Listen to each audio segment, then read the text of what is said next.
കാരണം നമ്മൾ ഒരു ഒരു ഒരു സ്പീഷീസിന് 90 സംതിങ് സ്പീഷീസുകൾ ഒരു ആപ്പ് ഉണ്ടാക്കാൻ നമ്മൾ ഏകദേശം 66,000 ഇമേജസ് നമ്മൾ യൂസ് ചെയ്തിട്ടുണ്ട്. 66,000 ഇമേജസ്. പക്ഷേ ഈ വലിയ വലിയ ആപ്പുകളിലൊക്കെ അവർ യൂസ് ചെയ്യുന്ന ഒരു സ്പീഷീസിന് തന്നെ 2,000 ഇമേജസ് ഒക്കെ യൂസ് ചെയ്തിട്ടാണ് അവർ ബിൽഡ് ചെയ്തിട്ടുള്ളത്. കാരണം അവർക്ക് അത്രയും ആളുകൾ ഉപയോഗപ്പെടുത്താൻ പറ്റും. ഈ ആപ്പ് അത് നിലനിൽക്കണമെങ്കിൽ അതിൻ്റെതായ ഒരു ഇതുണ്ടല്ലോ, അതിൽ ടീം വർക്കിൽ വേണ്ടി വരില്ലേ സാർ? എങ്ങനെയാണത് എങ്ങനെയാണ് ഞാൻ അറ്റ്ലീസ്റ്റ് നമ്മുടെ ആപ്പിൽ ഈ പറയുന്ന 90-ൽ കൂടുതലുമുള്ള അതിമയ സസ്യങ്ങളെ കുറിച്ചുള്ള പേര്, അവരുടെ ഫോട്ടോ, അവരുടെ ഇല എങ്ങനെയായിരിക്കും, തണ്ട് എങ്ങനെയായിരിക്കും, ഈ ഒരു ശ്രദ്ധ താങ്കളുടെ ഒരു പ്രവർത്തനത്തെ ജനങ്ങളിലേക്ക് എത്തിച്ചതിന് ഈ ഒരു പുരസ്കാരം അതിന് കാരണമായിട്ടുണ്ടല്ലോ. അതിന് കാരണമായിട്ടുള്ള ആപ്പ് എന്താണ്? ഈ ആപ്പ് അതിൻ്റെ പ്രവർത്തനങ്ങൾ എങ്ങനെയാണ്, അതെങ്ങനെയാണ് വർക്കൗട്ട് ചെയ്യുന്നത് എന്നുള്ളത്? ഇപ്പം നിലവിൽ നമ്മുടെ ആപ്പ് ഏകദേശം തമിഴ്, കന്നഡ, അതുപോലെ തെലുങ്ക്, ഗുജറാത്തി, മറാഠി, ഹിന്ദി ലാംഗ്വേജുകൾ അവൈലബിൾ ആണ്. ആണോ? അസ്സലാമു അലൈക്കും വറഹ്മത്തുള്ളാഹി വബറകാതുഹു. ബിസ്മില്ലാ അൽഹംദുലില്ലാ. പ്രിയമുള്ള പീസ് റേഡിയോ ശ്രോതാക്കളെ, സവിശേഷം പ്രോഗ്രാമിലേക്ക് എല്ലാവർക്കും സ്വാഗതം. കഴിഞ്ഞ എപ്പിസോഡുകളിലൂടെ നമ്മൾ കേട്ടുകൊണ്ടിരിക്കുകയായിരുന്നു അധിനിവേശ സസ്യങ്ങളെ പിടികൂടാൻ ഒരു പ്രത്യേക ആപ്പ് തയ്യാറാക്കി അതിന് ദേശീയ പുരസ്കാരം ലഭിച്ചു. അലീം യൂസുഫ് എൻ, അദ്ദേഹത്തെ നമ്മൾ പരിചയപ്പെടുകയാണ്. സീനിയർ റിസർച്ച് സ്കോളറാണ്. മലബാർ ബൊട്ടാണിക്കൽ ഗാർഡനിലെ റിസർച്ച് സ്കോളറായിട്ടുള്ള അദ്ദേഹത്തിൻ്റെ വിശേഷങ്ങൾ, അദ്ദേഹത്തിൻ്റെ ജ്ഞാനം നമ്മൾ കഴിഞ്ഞ എപ്പിസോഡിലൂടെയൊക്കെ പഠിച്ചുകൊണ്ടിരിക്കുകയാണ്, മനസ്സിലാക്കിക്കൊണ്ടിരിക്കുകയായിരുന്നു. ഇനി അദ്ദേഹത്തെ ദേശീയ പുരസ്കാരത്തിലേക്ക് എത്തിച്ചിട്ടുള്ള ഈ ആപ്പുമായി ബന്ധപ്പെട്ട കാര്യങ്ങൾ തീർച്ചയായിട്ടും നമുക്ക് അറിയേണ്ടതുണ്ട്. ആദ്യമായി അദ്ദേഹത്തെ ഈ പ്രോഗ്രാമിലേക്ക് സ്വാഗതം ചെയ്യുന്നു. അസ്സലാമു അലൈക്കും വറഹ്മത്തുള്ളാഹി സർ, ഹൃദ്യമായ സ്വാഗതം. നമ്മൾ കുറേ കാര്യങ്ങൾ പറഞ്ഞു. പക്ഷേ ഇനി ഈ ഒരു ശ്രദ്ധ താങ്കളുടെ ഒരു പ്രവർത്തനത്തെ ജനങ്ങളിലേക്ക് എത്തിച്ചതിന് ഈ ഒരു പുരസ്കാരം അതിന് കാരണമായിട്ടുണ്ടല്ലോ. അതിന് കാരണമായിട്ടുള്ള ആപ്പ് എന്താണ്? ഈ ആപ്പ് അതിൻ്റെ പ്രവർത്തനങ്ങൾ എങ്ങനെയാണ്, അതെങ്ങനെയാണ് വർക്കൗട്ട് ചെയ്യുന്നത് എന്നുള്ളത്? ഈ ഒരു ആപ്പിലേക്ക് എത്തിയതെന്ന് വെച്ചാൽ നമ്മൾ ഈ ഒരു PhD കാലഘട്ടത്തിൽ നമ്മൾ പല ക്യാമ്പുകളും അതുപോലെ പല ക്ലാസ്സുകളൊക്കെ എടുക്കുന്ന സമയത്ത് ഒരു തവണ വയനാട് സുഗന്ധഗിരി എക്കോ ട്രൈബൽ വില്ലേജിൽ ആദിവാസി കമ്മ്യൂണിറ്റിക്ക് മാത്രമായിക്കൊണ്ടൊരു പ്രോഗ്രാം നടത്തുകയുണ്ടായി. അപ്പം അന്ന് ഈ പറയുന്ന ജൈവാധിനിവേശത്തെക്കുറിച്ചും അതുപോലെ തന്നെ കാലാവസ്ഥ വ്യതിയാനത്തെക്കുറിച്ചും ക്ലാസ് എടുക്കാൻ വേണ്ടി പോയപ്പോൾ അതിനുശേഷം ഈ ഒരു ക്ലാസ്സിന് ശേഷം ഞങ്ങളവിടെ വെറുതെ ഒരു അധിനിവേശ സസ്യങ്ങൾ ഒഴിവാക്കുന്ന ഒരു ക്യാമ്പയിനിങ് പോലെ ഞങ്ങൾ ഒരു 10 മിനിറ്റ് നടത്തിയപ്പോൾ പല ആളുകളും പറിച്ചു കൊണ്ടുവന്നതിൽ എന്തുണ്ട്, കാടാണല്ലോ, കുറേ മെഡിസിനൽ ഔഷധ ഗുണങ്ങളുള്ള സസ്യങ്ങളുണ്ട്. അപ്പോൾ എനിക്കിപ്പോഴും ഓർമ്മ ഉണ്ട്, അവിടുത്തെ ഒരു മുൻ വാർഡ് മെമ്പറായിട്ടുള്ള ഇവരുടെ സമൂഹത്തിൽപ്പെട്ട ആൾ തന്നെ അതിലൊരു സങ്കടം വരുന്ന രീതിയിൽ ഇതൊക്കെ പറിച്ചു കൊണ്ടുവന്നു ആലോചിച്ചപ്പോഴാണ് ഞാൻ അങ്ങനെ ആലോചിച്ചത്. സാധാരണക്കാർക്ക് പറ്റുന്ന രീതിയിലുള്ള ഒരു എന്തൊരു സാധനമാണ് ഇത്, അധിനിവേശ ജീവിയാണോ അല്ലേ എന്ന് മനസ്സിലാക്കാൻ വേണ്ടിയിട്ടുള്ള ഒരു ഇത് വേണമെന്നുള്ള എൻ്റെ മനസ്സിലിങ്ങനെ ഉണ്ടായി. അപ്പോൾ ആ സമയത്താണ് WWF എന്ത് ചെയ്യുന്നുണ്ട്, ഇങ്ങനെ ഒരു പ്രൊജക്റ്റ് വിളിക്കുന്നത്. നമുക്ക് എന്തെങ്കിലും പുതിയ ഐഡിയ ഉണ്ടെങ്കിൽ നമുക്കത് കൊടുക്കാമെന്ന് പറഞ്ഞിട്ട് വിളിക്കുക കഴിഞ്ഞ വർഷം ഫെബ്രുവരിയിൽ. അപ്പോൾ എൻ്റെ മനസ്സിൽ തോന്നിയൊരു കാര്യമാണിത്. അപ്പോൾ എനിക്ക് ടെക്നോളജി കാര്യങ്ങളൊന്നും നമുക്കറിയാം, നമുക്കൊക്കെ 10ാം ക്ലാസ്സിന് ശേഷം നമ്മൾ IT ഫീൽഡ് യാതൊരു ബന്ധമില്ലാത്ത ആളാണ്. അപ്പോൾ ലിങ്കിൽ ഇങ്ങനെ നമുക്ക് ഫോൺ ഉപയോഗിച്ചുകൊണ്ട് നമുക്കിത് ഓരോ സാധനങ്ങൾ ഐഡൻറ്റിഫൈ ചെയ്യാമെന്നുള്ളൊരു സംഭവം ഞാൻ അങ്ങനെ മനസ്സിലാക്കിയിരുന്നു. അപ്പോൾ എൻ്റെ സുഹൃത്തു നമ്മുടെ ബിസിനസ് ന്യൂസിലൂടെ ബന്ധമുള്ള ജമീൽ ഹസൻ എന്ന് പറയുന്ന ഇപ്പോഴത്തെ സംസ്ഥാന എക്സിക്യൂട്ടീവ് മെമ്പറായിട്ടുള്ള ജമീൽ ഹസനെ ആണ് ഞാൻ സമീപിക്കുന്നത്. നമ്മൾ വ്യക്തിപരമായിട്ടും അതിനുശേഷം ബിസിനസ് ന്യൂസിലാണ് ബന്ധമെങ്കിലും IQ അന്ന് ഞങ്ങൾ ഒന്നിച്ച് ചെയ്യുന്നു കഴിഞ്ഞ ടേമിൽ. അതിനുശേഷം ആളെ ബന്ധപ്പെട്ടു. അപ്പോൾ ആളും അതിൻ്റെ ടെക്നിക്കൽ സപ്പോർട്ട് ചെയ്തു തരാമെന്നുള്ള ആളും പറഞ്ഞു. ആൾ ഫുൾ IT ഫീൽഡാണ്. ആൾക്ക് എന്താണ് ഇൻവേഴ്സീവ് പ്ലാൻസ് എന്നോ നേറ്റീവ് പ്ലാൻസ് എന്നോ ആൾക്കറിയില്ല. എനിക്ക് എന്താണ് ഈ പറയുന്ന മെഷീൻ ലേണിംഗ് എന്നോ എന്നോ അറിയില്ല. പക്ഷേ രണ്ടുപേരും കൂടി അപ്പോൾ ആളെ ഞാൻ ഇതാണ് ഇതിൻ്റെ പ്രശ്നങ്ങൾ, ഇതിൻ്റെ ഒരു മെച്ചം ഇതായിരിക്കും നമ്മൾ ഇറക്കണം. കാരണം നമുക്കിത് സാമ്പത്തിക സഹായം ഒന്നുമില്ല, നമുക്ക് സാമ്പത്തികമായി ബെനിഫിറ്റ് ഒന്നുമില്ല. നമ്മൾ PhDൻ്റെ പാർട്ടും അല്ലാതെ നമ്മളൊരു പാർട്ട് ടൈം ആയിക്കൊണ്ട് ഇതിൻ്റെ ഒരു സാധ്യത മനസ്സിലായിക്കൊണ്ട് ഇങ്ങനെ സംഭവം ഉണ്ട് മനസ്സിലായിക്കൊണ്ട് അങ്ങനെ ഒരു പ്രപ്പോസൽ കൊടുത്തു WWFന്. ഏകദേശം 102ഓളം പ്രപ്പോസൽ ആൾ ഇന്ത്യ വന്നു. 27 പേരെ അവർ ഇൻ്റർവ്യൂവിന് ഷോർട്ട് ലിസ്റ്റ് ചെയ്തു. അപ്പോൾ ഷോർട്ട് ലിസ്റ്റ് ചെയ്യുന്ന സമയത്ത് നമ്മൾ സത്യം പറഞ്ഞാൽ ഉച്ചയ്ക്ക് ശേഷമായിരുന്നു ഇൻ്റർവ്യൂ. രാവിലെ കുറച്ചൊക്കെ ChatGPT ഒക്കെ നോക്കി ഉണ്ടാക്കിയ പ്രസൻറ്റേഷനിലാണ് പോയി പ്രസൻറ്റ് ചെയ്തത്. അപ്പോൾ ഇതൊരു പുതിയ ഐഡിയ എന്ന് പറഞ്ഞാൽ ഈ പറയുന്ന സാങ്കേതിക വിദ്യ ആദ്യം ഉണ്ട്, പക്ഷേ ഇതൊരു സാധാരണക്കാർക്ക് പറ്റുന്ന രീതിയിൽ അതും ഈ ആപ്പ് മലയാളത്തിൽ കൂടെ പറ്റുമെന്നുള്ളതാണ്. അപ്പോൾ ആ ഒരു കൺസെപ്റ്റ് അഥവാ സാധാരണക്കാർക്ക് കൂടെ പറ്റുന്ന രീതിയിൽ എന്നുള്ള രീതിയിലാണ് നമ്മൾ എന്ത് ചെയ്തുള്ളത്, അത് കൊടുത്തിട്ടുള്ളത്. അപ്പോൾ അത് കഴിഞ്ഞ വർഷം അങ്ങനെ 11 പ്രൊജക്റ്റുകളാണ് സെലക്ട് ആയത്. അതിൻ്റെ ഫൈനലാണ് ഇക്കൊല്ലം ഫെബ്രുവരിയിൽ ഹൈദരാബാദ് നടന്നതല്ലേ. നിയോ നിയോഫൈറ്റ് ID. നിയോഫൈറ്റ് എന്ന് പറയുന്നത് അധിനിവേശ സസ്യങ്ങളെ ഒരു ലിംഗ്വിസ്റ്റിക് ആയിക്കൊണ്ട് നമ്മളൊരു സാഹിത്യപരമായിട്ടൊക്കെ പറയുന്നൊരു വേർഡാണ് നിയോഫൈറ്റ്. ID എന്ന് നമ്മൾ ഐഡൻറ്റിഫിക്കേഷൻ്റെ ഒരു ഷോർട്ടായിട്ട് കൊടുത്തതാണ്. അപ്പോൾ നേരത്തെ പറഞ്ഞ പോലെ സിംഗപ്പൂർ ഡെയ്സി, നമ്മുടെ റോഡ് സൈഡിലൊക്കെ കാണുന്ന സൂര്യകാന്തിനെ പോലെ ചെറുത് എന്ന് പറയുന്നത്, ഞാൻ പെട്ടെന്ന് കമ്മ്യൂണിക്കേറ്റ് ചെയ്യാൻ പറ്റും അങ്ങനെ പറഞ്ഞു കൊടുത്താൽ. അതിൻ്റെ ഒരു ഐക്കണാണ് നമുക്ക് പ്ലേ സ്റ്റോറിൽ അവൈലബിൾ ആണ് നിലവിൽ. അത് ആർക്കും നേരെ നിയോഫൈറ്റ് ID എന്ന് കൊടുത്താൽ കിട്ടും.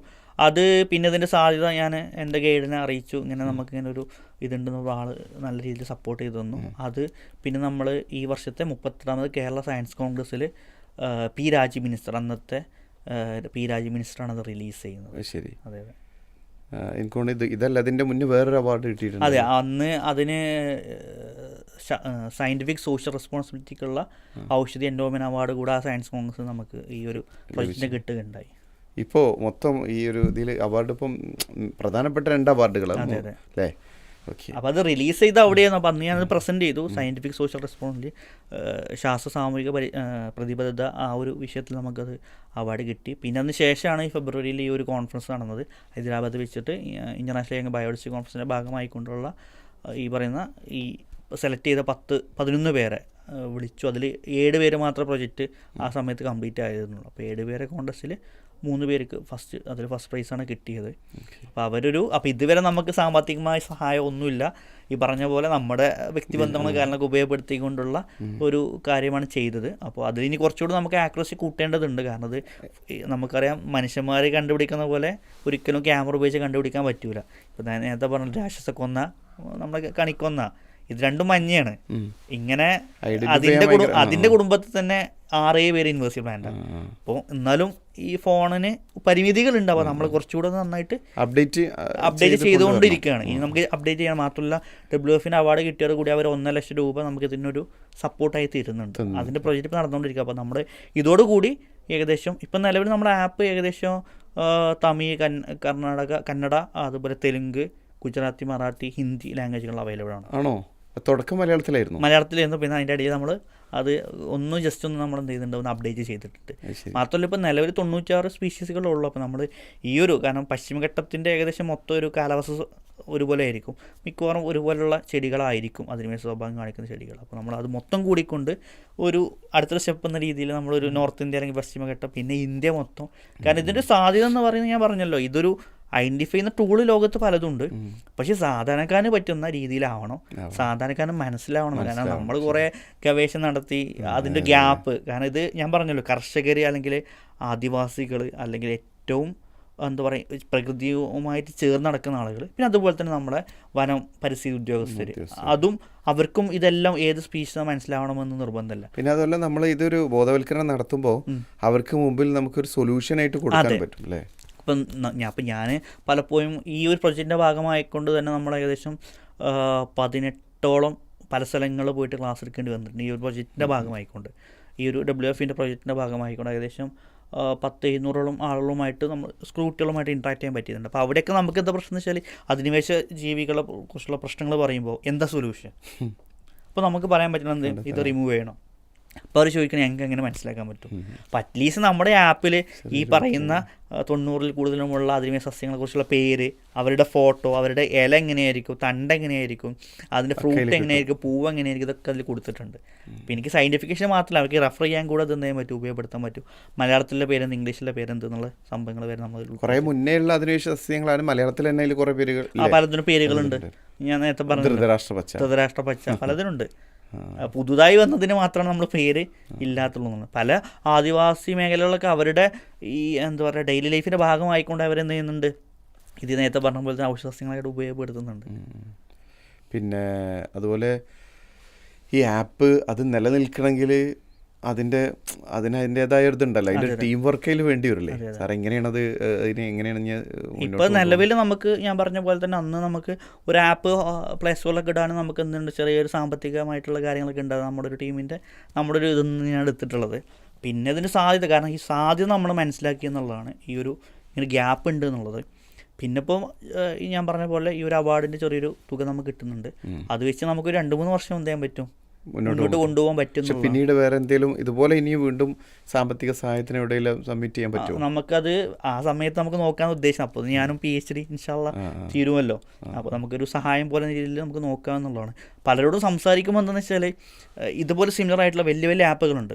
വലിയ വലിയ എന്ന് പറഞ്ഞാൽ എല്ലാ ചെടികളുടെ ഫോട്ടോ ഇട്ട് കൊടുത്താലും ഇൻസ്റ്റൻ്റ് ആയിട്ടല്ലെങ്കിലും ഐഡൻറ്റിഫൈ ചെയ്യാവുന്ന ആപ്പുകളൊക്കെ ഉണ്ട്. അതൊക്കെ നമ്മളെടുത്ത് നോക്കുകയാണെങ്കിൽ യൂറോപ്പിലെയും അമേരിക്കയിലെ വലിയ വലിയ യൂണിവേഴ്സിറ്റികൾ വലിയ ഫണ്ട് കൂടി ചെയ്യുന്നതാണ്. നമുക്കിതൊരു ഫണ്ടും ഇല്ലാതെ എൻ്റെ ഒരു ബയോളജി നോളജും ജമീൽ ഹസൻ്റെ ഒരു ടെക്നിക്കൽ നോളജും കൂട്ടി എൻ്റെ സാറിൻ്റെയും സുഹൃത്തുക്കളുടെയൊക്കെ ഒരു സഹായത്തോടെ പിന്തുണ കൂടി നമ്മളത് ചെയ്തു എന്നുള്ളത് അൽഹംദുലില്ലാ വലിയൊരു കാര്യമായിട്ട് തോന്നുന്നു. പിന്നെ ഈ പറഞ്ഞ പോലെ തന്നെ ഇതിലിപ്പോൾ സെന്ന ഞാൻ നേരത്തെ പറഞ്ഞ കൊന്നൻ്റെ കുടുംബത്തിൽ ഏകദേശം 6-7 ചെടികൾ ഈ 90-ൽ ഇൻവേസീവാണ്. അതുപോലെ തന്നെ ഈ വള്ളിവർഗ്ഗത്തിൽ നോക്കുകയാണെങ്കിൽ ഒരുപോലെ കാണുന്ന വയലറ്റ് കളർ ക്രൂട്ട്സിൽ കാണുന്ന അത് തന്നെ 9 ഇൻവേസീവ് പ്ലാന്റ്സ് ഉണ്ട്. അതൊക്കെ ഫോണിന് ഓരോ സ്പീഷീസ് ലെവലിൽ ഐഡൻറ്റിഫൈ ചെയ്യാൻ ബുദ്ധിമുട്ടാണ്. പക്ഷെ നമ്മൾ പരമാവധി അത് ഒപ്റ്റിമൈസ് ചെയ്ത് ആക്യുറേറ്റ് ആയിട്ട് കൊണ്ടുവരുന്നുണ്ട് എന്നുള്ളതാണ്. കാരണം നമ്മൾ ഒരു സ്പീഷീസിന് 90 സ്പീഷീസുകൾ ഒരു ആപ്പ് ഉണ്ടാക്കാൻ നമ്മൾ ഏകദേശം 66,000 ഇമേജസ് നമ്മൾ യൂസ് ചെയ്തിട്ടുണ്ട്. 66,000 ഇമേജസ്. പക്ഷേ ഈ വലിയ വലിയ ആപ്പുകളിലൊക്കെ അവർ യൂസ് ചെയ്യുന്ന ഒരു സ്പീഷീസിന് തന്നെ 2,000 ഇമേജസ് ഒക്കെ യൂസ് ചെയ്തിട്ടാണ് അവർ ബിൽഡ് ചെയ്തിട്ടുള്ളത്. കാരണം അവർക്ക് അത്രയും ആളുകൾ ഉപയോഗപ്പെടുത്താൻ പറ്റും. ഇതേ ഓരോ ഇമേജും നമുക്ക് അതിനെ മെഷീൻ ലേണിംഗ് ഈ മെഷീനെ പഠിപ്പിക്കാനും വേണ്ടി നമ്മൾ എന്ത് ചെയ്യണം, ഒരു ഫോട്ടോ എടുത്തിട്ട് ഇതാണ് അതിൻ്റെ ഐഡൻറ്റിഫൈങ് ക്യാരക്ടർ, 10 ഫ്ലവർ ആണെങ്കിൽ 10 ഫ്ലവർ നമ്മൾ അതിനെ ബോധ്യപ്പെടുത്തണം. അങ്ങനെ 66,000 ഇമേജസ് നമ്മൾ ഇതിന് വേണ്ടി ഉണ്ടാക്കി എന്നുള്ളതാണ്. ശരിക്കും അപ്പോൾ അതിൻ്റെ ഒരു മെഷീൻ ലേണിങ്ങിൻ്റെ മോഡൽ ഈ രീതിയിലാണത്. നമ്മൾ ആദ്യം അതിനെ പഠിപ്പിക്കണം. ഈ കളറുള്ളത് ഇത് ഈ ഒരു ഷേപ്പുള്ളത് ഈ സ്പീഷീസ് ആണെന്ന് പറഞ്ഞാൽ നമ്മളതിന് പഠിപ്പിക്കണം. അങ്ങനെയാണ് മെഷീൻ ലേണിംഗ് മോഡൽ ബിൽഡ് ചെയ്യുക. അങ്ങനെയാണ് നമ്മൾ നിർമ്മിത ബുദ്ധി ഉണ്ടാക്കുക. ആദ്യം നമ്മൾ അതിനെ പഠിപ്പിക്കും. പിന്നെ അവർ നമ്മൾ പിന്നെ ഇട്ട് കൊടുക്കുമ്പോൾ എന്ത് ചെയ്യും, അത് ഈ സ്പീഷീസ് ആണ് ഈ ചെടി എന്ന് പറഞ്ഞു. ഈ ജിയോ സ്പേഷ്യൽ പറഞ്ഞിട്ടുള്ളത് അത് നമ്മൾ ചെയ്യുന്നതെന്ന് വെച്ചാൽ ട്രാക്ക് ചെയ്യുന്ന ഉദ്ദേശിച്ചത് ഈ ചെടി എവിടെ ഉണ്ട് എന്നുള്ള നമ്മൾ ലൊക്കേഷൻ കറക്റ്റ് നമ്മൾ ലൊക്കേഷൻ ഓണാക്കി ഇത് ഐഡൻറ്റിഫൈ ചെയ്താൽ കറക്റ്റ് എന്ത് ചെയ്യും, നമുക്ക് ഡാറ്റാബേസിലേക്ക് ഈ സ്ഥലത്ത് ഈ ചെടി ഉണ്ട് നമുക്ക് മനസ്സിലാക്കാൻ പറ്റും. അപ്പോൾ നമുക്ക് കൃത്യമായി കൊണ്ടുവരാൻ പറ്റും, പറയാൻ പറ്റും. സിമ്പിളായിട്ട് പറയുകയാണെങ്കിൽ ഇപ്പോൾ ചില ചെടികൾ കുറച്ചൊരു വെള്ളപ്പൂലുള്ള അല്ലെങ്കിൽ വെള്ളത്തിൻ്റെ അംശമുള്ള സ്ഥലങ്ങൾ മാത്രമേ ഉണ്ടാവുള്ളൂ. അപ്പോൾ നമുക്കത് മനസ്സിലാക്കിയാൽ ഇപ്പോൾ ഒരു 10 സ്ഥലത്ത് ഇപ്പോൾ നമ്മൾ ചാലിയാറിവൻ എടുത്ത് നോക്കുക, 10 സ്ഥലത്തെ കാണുന്നുള്ളൂ വിചാരിക്കുക ഒരു ചെടി. നമുക്കതിൻ്റെ ഡാറ്റ കിട്ടിയെന്ന് വിചാരിക്കും, 10 പേര് ഉപയോഗിച്ച ഡാറ്റ കിട്ടി. അപ്പോൾ നമുക്ക് എന്ത് അസംബ്ലിയിലേക്ക് എത്താൻ പറ്റും, വെള്ളത്തിൻ്റെ സാധ്യതയുള്ള എല്ലാ സ്ഥലങ്ങളിലേക്ക് ഇത് എത്താൻ പറ്റും എന്നുള്ള ഒരു രീതിയിലേക്ക് നമുക്ക് എത്താൻ പറ്റും. അപ്പം ഹാബിറ്ററ്റ് സ്യൂട്ടബിലിറ്റി മോഡൽ എന്ന് പറയും. ഹാബിറ്ററ്റ് എന്ന് പറഞ്ഞാൽ ഇതിൻ്റെ ആവാസ വ്യവസ്ഥ, അത് സ്യൂട്ടബിൾ ആയിട്ടുള്ള സ്ഥലം നമുക്ക് കണ്ടുപിടിക്കാൻ പറ്റും. അപ്പോൾ നമുക്ക് പിന്നെ എന്തായാലും മതി, ആ സ്ഥലങ്ങളിൽ ഇതുണ്ടോ വരാതിരിക്കാനുള്ള സംഭവങ്ങൾ നോക്കിയാൽ മതി. അപ്പോൾ ജിയോ സ്പേഷ്യൽ നമ്മൾ ഉദ്ദേശിക്കുന്നത് ഇതിൻ്റെ ലൊക്കേഷൻ കൂടെ നമ്മൾ അതിൽ മാർക്ക് ചെയ്യുമെന്നുള്ളതാണ്. ഈ ഒരു ഇത് പ്രവർത്തിച്ചപ്പോൾ അതിൻ്റെ ശേഷം പുരസ്കാരത്തിന് ശേഷം ആപ്പിൽ പിന്നെ കൂടുതൽ അപ്ഡേഷൻസ് അതോ എങ്ങനെ? ഇപ്പോൾ നിലവിൽ ലാംഗ്വേജുകൾ നമ്മൾ കൂട്ടി എന്നുള്ളതാണ്. ആദ്യം മലയാളത്തിൽ ബൈലിംഗലായിരുന്നു, മലയാളത്തിൽ ഇംഗ്ലീഷ്. നമ്മൾ പ്രൊജക്റ്റ് കൊടുക്കുന്ന സമയത്തും ബൈലിംഗൽ എന്ന രീതിയിലാണ് കൊടുത്തിട്ടുള്ളത്. പിന്നെ അതിനുശേഷം അവാർഡ് കിട്ടിയ ശേഷം നമ്മൾ അത് കുറച്ചുകൂടി ലാംഗ്വേജിലേക്ക് കൂട്ടി എന്നുള്ളത്. അപ്പോൾ സൗത്ത് ഇന്ത്യയിലെ ഏകദേശം ഗവൺമെൻറ്റിൻ്റെ ആയിട്ട് ടൈപ്പ് ആവാൻ പറ്റുന്ന സാധ്യതകളുണ്ടോ അതിൽ? ഗവൺമെൻറ് എന്ന രീതിയിൽ ഇപ്പോൾ നമ്മൾ ടൈപ്പ് ആവുന്നത്, കാരണം ഞാൻ പറഞ്ഞത് എൻ്റെ സ്ഥാപനം തന്നെ ഗവൺമെൻറ്റിൻ്റെ ഒരു ഇൻസ്റ്റിറ്റ്യൂട്ടാണ്. അപ്പോൾ ആ രീതിയിൽ നമ്മൾ എന്ത് ചെയ്യുന്നത്, ടൈപ്പ് ആവുന്നുണ്ട്. അപ്പോൾ നമ്മളത് മോഡിഫൈ ചെയ്തുകൊണ്ടിരിക്കുകയാണ്. അപ്പോൾ അതിൻ്റെ ഞാൻ പറഞ്ഞ പോലെ ഇതിൻ്റെ ആക്യുറസി കൂട്ടണം. അഥവാ ഏത് ഫോട്ടോ അഥവാ ക്ലിയറുള്ള ഫോട്ടോ ക്ലിയർ ഇല്ലാത്ത ഫോട്ടോ എടുത്താലും ഐഡൻറ്റിഫൈ രീതിയിലേക്ക് കൂട്ടണം. അപ്പോൾ ആക്യുറസി കൂട്ടണം. ഇപ്പോൾ 90 ഇമേജസ് ആണുള്ളത്, 90 സ്പീഷീസ് ആണുള്ളത്, അത് കൂട്ടണം. മൂന്നാമതായിക്കൊണ്ട് നമുക്ക് എന്താ വെച്ചാൽ അതിൻ്റെ യൂസർ ഇൻ്റർഫേസ്, അതായത് വാട്സപ്പ് ഉപയോഗിക്കുന്ന ആൾക്ക് പോലും ഇത് ഉപയോഗിക്കാൻ പറ്റണം എന്നാണ് എൻ്റെ ഒരു വലിയൊരു സ്വപ്നം എന്ന് പറയുന്നത്. അഥവാ ബയോളജി എന്തോന്ന് അറിയാത്ത, അല്ലെങ്കിൽ ഇതിൻ്റെ ഇംഗ്ലീഷ് വശങ്ങളൊന്നും അറിയാത്ത ഒരു വാട്സപ്പ് ഉപയോഗിക്കുന്ന സാധാരണ ഒരാൾക്ക് ഇത് യൂസ് ചെയ്യാൻ പറ്റണം. അപ്പോൾ ഇവിടെ ബൈലിംഗൽ പറയുമ്പോഴേ നമ്മുടെ നാട്ടിൻ്റെ ഇത് കഴിഞ്ഞ് ഇവിടുത്തെ ആവാസ വ്യവസ്ഥിതി, ഇവിടുത്തെ അധിനിവേശ സസ്യങ്ങളായിരിക്കുമല്ലോ മറ്റു സ്റ്റേറ്റിൽ പോകുമ്പോൾ. അത് നമ്മളൊരു പശ്ചിമഘട്ടം പോകുന്ന മിക്കവാറും സ്ഥലങ്ങളിൽ ഏകദേശം ക്ലൈമറ്റ് സെയിം ആയിരിക്കും. അപ്പോൾ അതിനനുസരിച്ച് നമ്മൾ മാറ്റണം. അപ്പോൾ അവിടെ വ്യത്യാസം ഉണ്ടാവും. അപ്പോൾ ഇതിങ്ങനെ നോക്കുമ്പോൾ നമ്മൾ പശ്ചിമഘട്ടം ഏകദേശമൊക്കെ തെലുങ്കാനയിലാകുമ്പോൾ കുറച്ച് ചെറിയ സ്പീഷീസ് കൂടുതലുണ്ട്. ഇപ്പോൾ ഞാൻ പറഞ്ഞല്ലോ പ്രസോപ്പിസ് ജൂലിഫോറ നമ്മുടെ തമിഴ്നാട് പോയാൽ കാണുമെന്ന്, അത് കേരളത്തിൽ കാണുന്നില്ല. അപ്പോൾ നമ്മൾ പറഞ്ഞിട്ട് മനസ്സിലാവില്ല. പക്ഷെ തമിഴ്നാട് പോയിട്ട് നമ്മൾ കമ്മ്യൂണിസ്റ്റ് അപ്പം അറിയില്ല, അത് പറഞ്ഞാൽ അവർക്ക് പെട്ടെന്ന് മനസ്സിലാവും. കാരണം അവരുടെ ഡെയിലി ലൈഫിൽ അവരുടെ ഭാഗമാണ് അത്. അപ്പോൾ ഓരോ സ്ഥലത്ത് വ്യത്യാസമുണ്ട്. പിന്നെ നമ്മൾ ഇപ്പം ഹിമാലയത്തിൽ പോയാൽ വേറെ ചെടികളാണ് അവിടെ അധിനിവേശ സ്വഭാവം കാണിക്കുന്നത്. കേരളത്തിൽ കാണിക്കാത്ത ചിലത് ഊട്ടിയിൽ കാണിക്കുന്നത്. കാരണം ഊട്ടി തണുപ്പുള്ള പ്രദേശമാണ്. ക്ലൈമറ്റിനനുസരിച്ച് വ്യത്യാസം ഉണ്ടാവും. അപ്പോൾ അതിനനുസരിച്ച് നമ്മളിതെല്ലാം കൂട്ടണം. അപ്പോൾ സത്യം പറഞ്ഞാൽ നമുക്ക് അവിടെ ഒരു ഹ്യൂമൻ റിസോഴ്സ് ആളുകളുടെ ആവശ്യമുണ്ട്.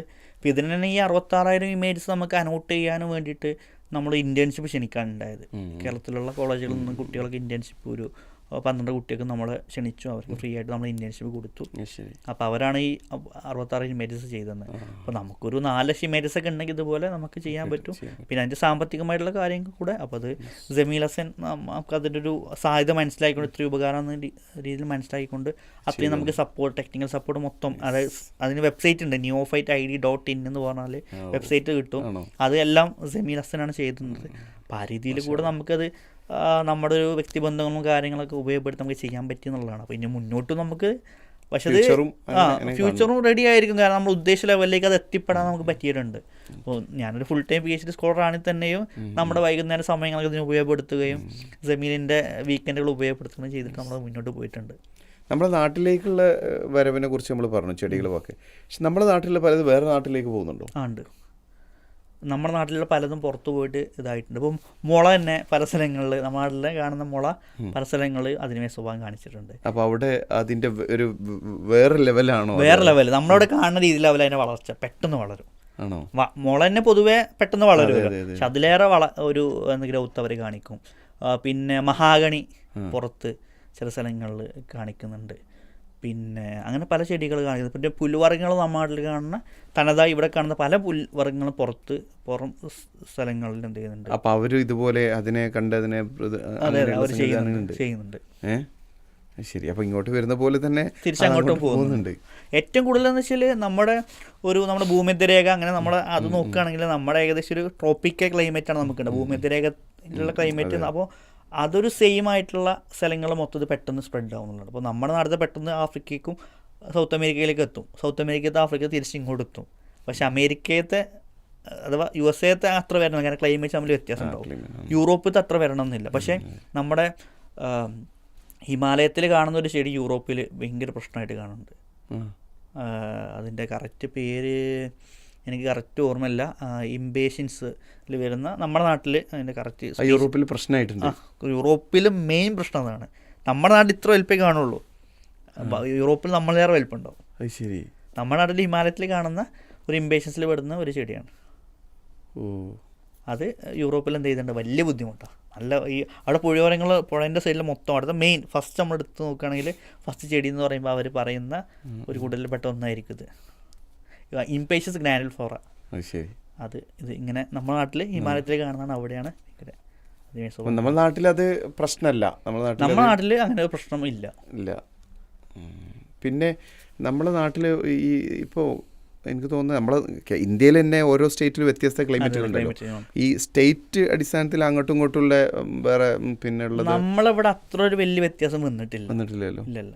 അതെന്ന് വെച്ചാൽ ചിലതൊക്കെ നമ്മൾ ഈ പറയുന്ന പോലെ ക്ലൈമറ്റ് മാറുന്നതിനനുസരിച്ചൊക്കെ ചിലതൊക്കെ മാറ്റങ്ങൾ സംഭവിക്കും. ഇപ്പോൾ പണ്ട് കാലത്തുള്ള ചെടി തന്നെ ഇതാവണമെന്നില്ല, പക്ഷെ ഇവരെ സംബന്ധിച്ച് അങ്ങനെയല്ല. ഇപ്പോൾ സിമ്പിളായിട്ട് പറയുകയാണെങ്കിൽ സാധാരണ ഒരു ആൾ മരിക്കും, സാധാരണ ഒരു ഏജ് ആവുന്ന ആൾ 10-70 വയസ്സാവും മരിക്കും. ഒരു 70 വയസ്സായ ആരോഗ്യത്തിലേക്ക് ഒരു 30 വയസ്സായ ആൾ മാറുകയാണെങ്കിൽ അത് പ്രശ്നമാണല്ലോ, പെട്ടെന്ന് സംഭവിക്കും. അതാണ് അധിനിവേശ ജീവികളുടെ ഒരു സ്വഭാവം. കാരണം ഒരു 10 കൊല്ലം കൊണ്ട് ക്ലൈമറ്റിൽ മാറ്റം ഉണ്ടാകുമ്പോൾ ഇവരിങ്ങനെ ചിലപ്പോൾ ഒരു ചൂടിനൊക്കെ അനുസരിച്ച് ഇവർ മാറുന്നുണ്ട് വിചാരിക്കുക. അപ്പോൾ നേരത്തെ പറഞ്ഞ പോലെ രാക്ഷസക്കൊന്ന ഏത് വേനൽക്കാലത്തും അവരെന്ത് ചെയ്യുന്നുണ്ട്, നല്ല ഇല ഉണ്ടാവുന്നുണ്ട്. അപ്പോൾ സാധാരണ കേസ് നമ്മുടെ നാട്ടിലെ മരങ്ങൾക്ക് ഒരു പക്ഷേ ഒരു 50 കൊല്ലം കൊണ്ട് അതിലേക്ക് എത്തും. പക്ഷെ ഇവർ പെട്ടെന്ന് അഡാപ്റ്റായി. അവരെ സംബന്ധിച്ച് എന്താണ്, അവർ സർവൈവായി. പക്ഷെ ജൈവവൈവിധ്യത്തിൻ്റെ ആസ്പെക്റ്റിൽ നമ്മൾ നോക്കുകയാണെങ്കിൽ എന്താണ്, അത് പ്രശ്നമാണെന്നുള്ളതാണ്. നമ്മുടെ വനങ്ങൾ എന്ന് പറയുന്ന സാധനങ്ങളൊക്കെ എന്താണ്, പലതും തേക്കിൻ കാടായിരുന്നു ബ്രിട്ടീഷുകാർ വെച്ച വനങ്ങളല്ല, തേക്കിൻ കാടുകളായിരുന്നു. പിന്നെ ഈ പറഞ്ഞ പോലെ ഇപ്പോൾ സെന്ന രാക്ഷസക്കൊന്നൻ്റെ കാടുകളാണ്. പിന്നെ പൊതുവേ എല്ലാവർക്കും ധാരണ എന്താ വെച്ചാൽ നമ്മളെ നാടിൻ്റെ എത്ര ശതമാനം കാടാണ്. ആ കാട് എന്ന് പറയുന്നത് കാടിൻ്റെ വ്യാപ്തി കൂടിയിട്ടുണ്ടെന്നൊക്കെ ചില റിപ്പോർട്ടുകൾ വരാറുണ്ട്. ആ വ്യാപ്തി എന്ന് പറഞ്ഞാൽ ഉപഗ്രഹത്തിൽ നിന്ന് ഫോട്ടോ എടുക്കുമ്പോൾ 70% കൂടുതൽ പച്ച കാണുന്നുണ്ടെങ്കിൽ, ഒരു സ്ഥലത്ത് 70% കൂടുതൽ പച്ച കാണുന്നുണ്ടെങ്കിൽ അത് കാടായിട്ടാണ് പരിഗണിക്കുക. റബ്ബർ തോട്ടൊക്കെ കാടായിട്ടാണ് പരിഗണിക്കുക. അത് വെച്ചിട്ടാണ് നമ്മൾ കാട് കൂടി എന്ന് പറയുന്നത്. ഞാൻ നേരത്തെ പറഞ്ഞല്ലോ, പച്ച കൂടി എന്ന് വിചാരിച്ച് എന്താവണം നിർബന്ധമല്ല, പ്രകൃതിക്ക് നല്ലതാവണമെന്ന് നിർബന്ധമില്ല. ശരി. അപ്പോൾ ഈ ഒരു വിഷയത്തിൽ ജനങ്ങളിലേക്ക് ഇതിൻ്റെ ഒരു ബോധവൽക്കരണ പ്രക്രിയ വർദ്ധിപ്പിക്കാൻ ഇതിൽ എന്താണ് നിങ്ങൾ ഇനി കൂടുതൽ കാര്യങ്ങൾ എന്താ ചെയ്യുന്നത്? നിലവിൽ ഈ ഒരു ആപ്പ് സത്യം പറഞ്ഞാൽ ഞാൻ പറഞ്ഞല്ലോ, നമ്മൾ ജീവിക്കുന്ന പ്രകൃതിയും അപ്പോൾ അതിനെക്കുറിച്ച് മനസ്സിലാക്കുക എന്ന രീതിയിലാണ് ഞാൻ ഈ ഗവേഷണം തന്നെ സെലക്ട് ചെയ്യാനുള്ള കാരണം. അപ്പോൾ അതിൻ്റെ ഭാഗമായിക്കൊണ്ട് കൂടിയാണ് ഈ ഒരു ആപ്പ് ഉണ്ടായത്. കാരണം ഒരു യൂണിവേഴ്സിറ്റി പ്ലാൻ്റെ ഒരു ജൈവാധിനിവേശത്തിൻ്റെ ആ ഒരു അറിവും അതുപോലെ തന്നെ സാധാരണക്കാർ യൂസ് ചെയ്യുന്ന ആളുകൾ തമ്മിലുള്ള ഒരു ഗ്യാപ്പ് ഇത് കുറക്കണം എന്നുള്ള അർത്ഥത്തിൽ. അപ്പോൾ ഇപ്പം നിലവിൽ PhD 2 വർഷം കൂടി കഴിഞ്ഞാൽ ഇൻഷാല്ലാ നമ്മൾ തീരും. അപ്പോൾ ഒരു ചെറിയൊരു കമ്മ്യൂണിറ്റി നമ്മൾ ഫോം ചെയ്തിട്ടുണ്ട്. എലത്തണ്ട് എന്നാണ് അതിൻ്റെ പേര്.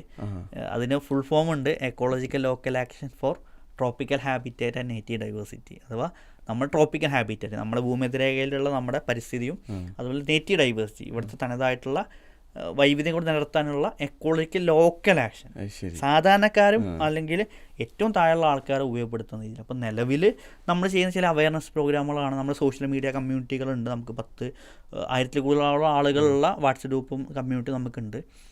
മാത്രമല്ല നമ്മുടെ സോഷ്യൽ മീഡിയയിലെല്ലാം നമ്മൾ എന്ത് ചെയ്യുന്നുണ്ട്, ഓരോന്നുമായി ബന്ധപ്പെട്ടുള്ള കുറേ പോസ്റ്ററുകൾ ഇറങ്ങും.